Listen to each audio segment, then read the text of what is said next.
Hi hello welcome back to our channel. ఈరోజు కార్తీక దీపం సీరియల్లో ఏం జరిగిందో తెలుసుకుందాం. ఈరోజు ఎపిసోడ్లో తర్వాయి భాగంగా వెళ్ళినట్టయితే, నిన్ను పెళ్లి చేసుకున్నా, నీతో పిల్లలను కన్నా నా మనసులో నా బావే ఉంటాడు, నీకు ఓకేనా అంటుంది జోష్న. ఛీ జోష్న అని అనుకుంటా వెళ్ళిపోతుంది దీప. జోష్న అంటుంది, నిన్ను ఫోటోలో చూశాను, నిన్ను ఇష్టపడితే చిన్నప్పటి నుంచి చూసిన నేను మా బావని ఎంత ఇష్టపడాలి అనడంతో తనేదో మాట్లాడుతుంది. బాబు నువ్వేం పట్టించుకోకు అంటుంది సుమిత్ర. జోష్న, నేను చెప్పినట్టు చెయ్యి, అబ్బాయిని పెళ్లి చేసుకో అని అంటాడు దశరథ్. నేను మా బావని ప్రేమించాను, బావని తప్ప ఇంకెవరిని పెళ్లి చేసుకోను అని తెగేసి చెప్తుంది స్వప్న.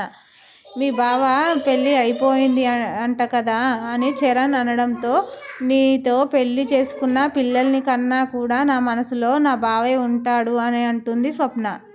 అప్పుడు చరణ్ ముందు వాళ్ళ కుటుంబం పరువు తీసే విధంగా మాట్లాడుతుంది జోష్న. ఆ మాటలకు అందరూ తలదించుకుంటాడు. అప్పుడు చరణ్, మా తాతయ్యకు నేను చెప్పను, మా అమ్మాయి నాకు నచ్చలేదని చెబుతాను అని చెప్పి అక్కడి నుంచి వెళ్ళిపోతాడు. అప్పుడు జోష్న పదే పదే నాకు బావను తీసుకువచ్చి పెళ్లి చేయండి అని మొండి పట్టుకొని కూర్చుంటుంది. అప్పుడు సుమిత్ర అరిచి, అన్నం తింటున్నావా, గడ్డి తింటున్నావా, గతంలో జరిగిన విషయాల గురించి మర్చిపోయావా అని సీరియస్గా మాట్లాడుతుంది. నా ప్రేమను మీరే చంపారు అనడంతో, అందుకే అందరి ముందు మా పరువు తీస్తున్నావు కదా, నువ్వు ఆ రెస్టారెంట్కి వెళ్ళి టిఫిన్ తిన్న వీడియోలు మేమందరం చూశాము అనడంతో జోష్న షాక్ అవుతుంది. ఇలాగే అయితే నిన్ను మార్చలేము, నీకు పెళ్లి చేయలేము అంటాడు శివనారాయణ. ఎవరు ఎన్ని చెప్పినా నాకు పెళ్ళంటూ జరిగితే బావతోనే జరగాలి అని అంటుంది స్వప్న. నేను బతికుండగా అది జరగదు అని చెప్పి వెళ్ళిపోతుంది. దాంతో అందరూ జోష్న మాటలకు బాధపడుతూ ఉంటారు.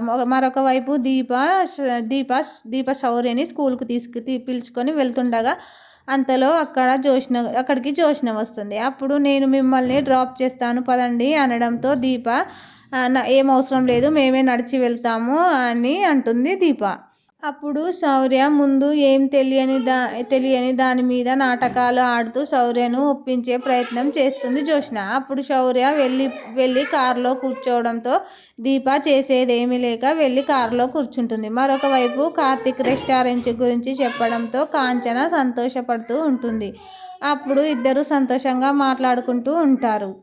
తర్వాత పిలవకపోయినా కూడా సిగ్గు లేకుండా జోష్న అడిగి మరీ ఇంట్లోకి వెళ్తుంది. అప్పుడు కాంచన పెళ్లి సంబంధం విషయం గురించి చెప్పడంతో 4 పీకి దారిలో పెట్టమని చెప్పు అత్తయ్యకి అని అంటాడు కార్తీక్. అప్పటికి కూడా దారిలోకి రాకపోతే జోష్న అక్కడికి రావడంతో ఎందుకు వచ్చావు అని అడుగుతాడు కార్తీక్. అప్పుడు కాంచన స్వప్న మీద సీరియస్ అయ్యి, నన్ను అత్త అని పిలవకు అని మండిపడుతుంది. ఇంటికి వచ్చి సహాయం అడిగితే చేయను దానివి రెస్టారెంట్కి వచ్చి గొడవ పెట్టిన హక్కు నీకెవరిచ్చారు, మా బతికేదో మేము బతుకుతున్నాం, ఎందుకు మమ్మల్ని మనశ్శాంతిగా ఉండనివ్వవా అంటుంది కాంచన. ఇన్నాళ్ళేదో జరిగింది, నేను మర్చిపోతున్నాను, నువ్వు మర్చిపో అని అంటుంది కాంచన.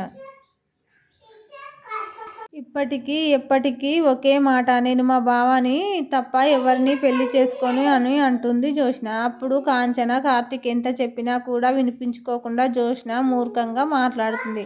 వచ్చిన పని అయిపోయింది, బయలుదేరు అనడంతో, నువ్వు చెప్తే నేను వినను, శౌర్య ఎవరు చెప్పినా నేను వినను, నేను చెప్పినట్టే అని కార్తీక్ అంటాడు. నా ఇంట్లో నా కూతురు నా భార్య ఉన్నది, కొట్టాలని ఉన్నా కూడా కొట్టలేకపోతున్నాను అందరి ముందు అని కార్తీక్ అంటాడు. అనకూడదు కానీ అత్తకు పుట్టాల్సింది నువ్వు కాదు దీప, అత్తకు ఉండాల్సిన లక్షణాలన్నీ దీపలో ఉన్నాయి అని అంటాడు కార్తీక్. అప్పుడు జోష్న మనసులో తెలియక, అన్నా కూడా అదే నిజం, అనకపోయినా అదే నిజం బావా అని అనుకుంటూ ఉంటుంది మనసులో.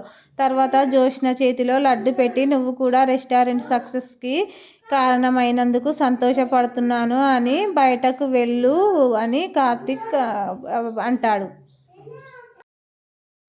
ఇక స్టార్మాలో ప్రసారం అవుతున్న కార్తీక దీపం 2 సీరియల్ అయితే ప్రేక్షకులకు ట్విస్టుల మీద ట్విస్టులు ఇస్తూ రేటింగ్లోనైతే దూసుకుపోతుంది. మరి ఈరోజు ఎపిసోడ్లో కూడా జరిగిందేమిటో చూసేశారు కదా. మరిన్ని లేటెస్ట్ ఎపిసోడ్స్ కోసం నా ఛానల్ని సబ్స్క్రైబ్ చేసుకోండి, లైక్ చేయండి, సపోర్ట్ చేయండి please. Thank you for watching.